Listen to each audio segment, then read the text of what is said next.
Hello दोस्तों, नमस्कार। मैं हूं धनेश और आप देख रहे हैं कृषक इंडिया कृषक भारत। दोस्तों, आज के इस वीडियो में हम बात करेंगे मुर्गी पालन से जुड़ी हुई कुछ गलत और कुछ सही तरीकों के बारे में। बहुत से किसान साथी मेहनत तो जी जान लगा कर करते हैं, लेकिन मेहनत सही दिशा में न होने के कारण उनको परिणाम सही नहीं मिल पाता है।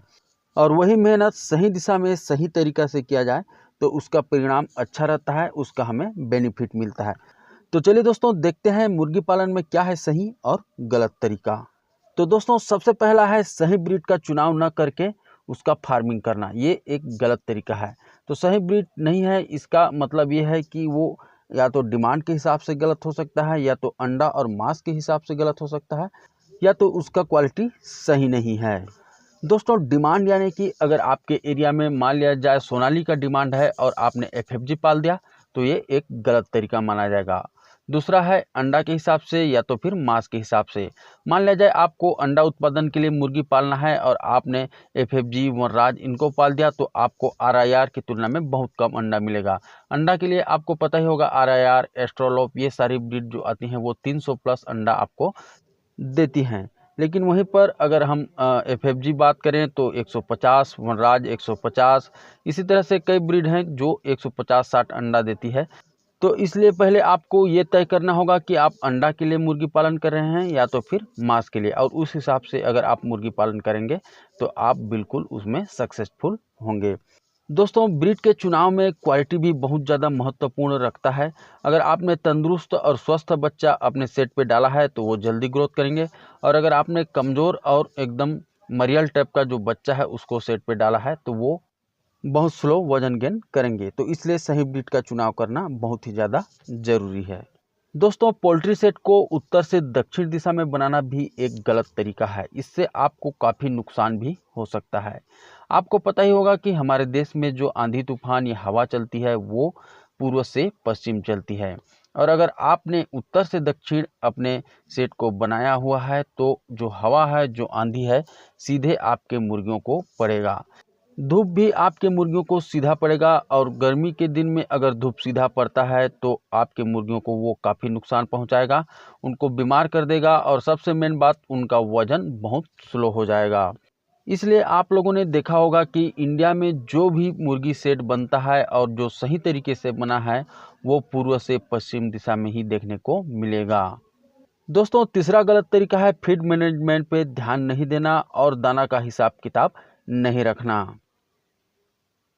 दोस्तों, अगर आप सक्सेसफुल पोल्ट्री फार्मर बनना चाहते हैं तो आपको दाना का मैनेजमेंट सही तरीक़ा से करना पड़ेगा, क्योंकि आज के डेट में चिक्स से भी ज़्यादा महंगा दाना है।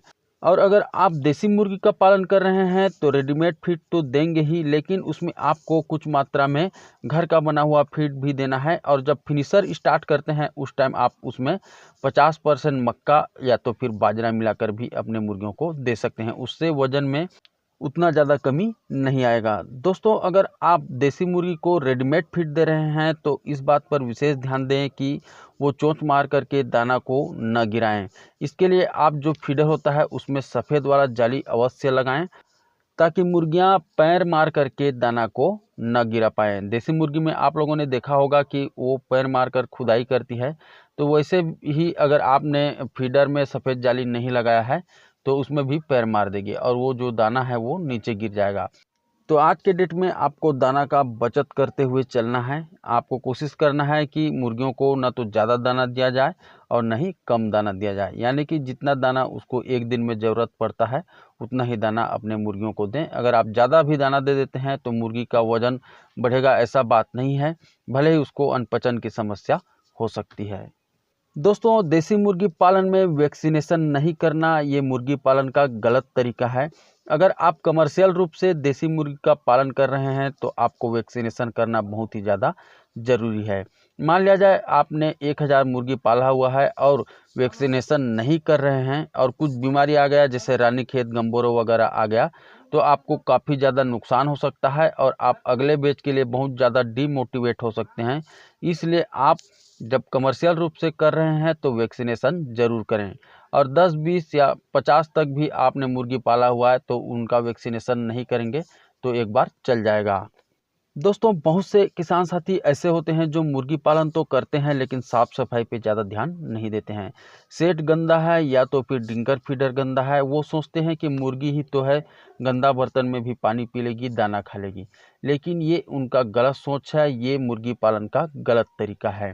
अगर आपके ड्रिंकर में गंदगी है, उसमें काला काला जो चिपका हुआ होता है या तो सफ़ेद एक आपको चिकनाहट वाला चिपका हुआ दिख जाएगा, वैसे अगर आपके ड्रिंकर में है तो वो आपके मुर्गी को बीमार करेगा और मुर्गियों की मोर्टेलिटी होगी, जिसका सीधा असर आप पे पड़ेगा, यानी कि आपको बहुत ज़्यादा नुकसान होगा। इसलिए आप मुर्गी पालन करते हैं तो साफ़ सफाई पर बिल्कुल ध्यान दें, बायोसिक्योरिटी का पालन अवश्य करें। दोस्तों नेक्स्ट पॉइंट है सेल करने की सही तरीका ना अपनाना, उसमें भी गलत तरीका अपनाना। अगर आपने कम मुर्गी पाला हुआ है, जैसे 40-50 मुर्गी पाला हुआ है, उसको थोक में सेल करेंगे तो आपको उसमें बहुत कम फायदा होगा। और अगर मान लिया जाए आपने बहुत ज़्यादा मुर्गी पाला हुआ है, 1000-2000 पाला है और रिटेल में सेल कर रहे हैं, 1 पीस 2 पीस 5 पीस 10 पीस करके सेल कर रहे हैं, तो उससे भी आपको नुकसान होगा। क्योंकि जो आप 10-15 मुर्गी बेच रहे हैं, वो जो आपके जो बचे हुए मुर्गी हैं वो दाना खा करके जितना आपका मुनाफा हुआ उसको कवर कर लेंगी, तो इससे आपको नुकसान होगा। तो इसलिए अगर आपने कम मुर्गी पाला हुआ है, फ्री रेंज में पाला हुआ है, तो उसको धीरे धीरे करके रिटेल में सेल करें तो आपको ज़्यादा फायदा होगा। और अगर आप बहुत ज़्यादा मात्रा में मुर्गी पालन किए हुए हैं तो उसको थोक में सेल करेंगे तो आपको एक साथ पैसा मिलेगा और आपको ज़्यादा फायदा होगा। तो ठीक है दोस्तों, आज के इस वीडियो में बस इतना ही। और इसी तरह से पोल्ट्री फार्मिंग से रिलेटेड वीडियो हम अपने चैनल पर लाते रहते हैं। और अगर आप भी पोल्ट्री फार्मिंग में इंटरेस्ट रखते हैं तो चैनल को सब्सक्राइब करके बेल आइकन को दबा लीजिए, ताकि जब भी इस तरह का वीडियो चैनल पे आए सबसे पहले उसका नोटिफिकेशन आप तक पहुँचे। तो ठीक है, मिलते हैं फिर एक नए वीडियो नए जानकारी के साथ। तब तक के लिए जय हिंद, जय भारत।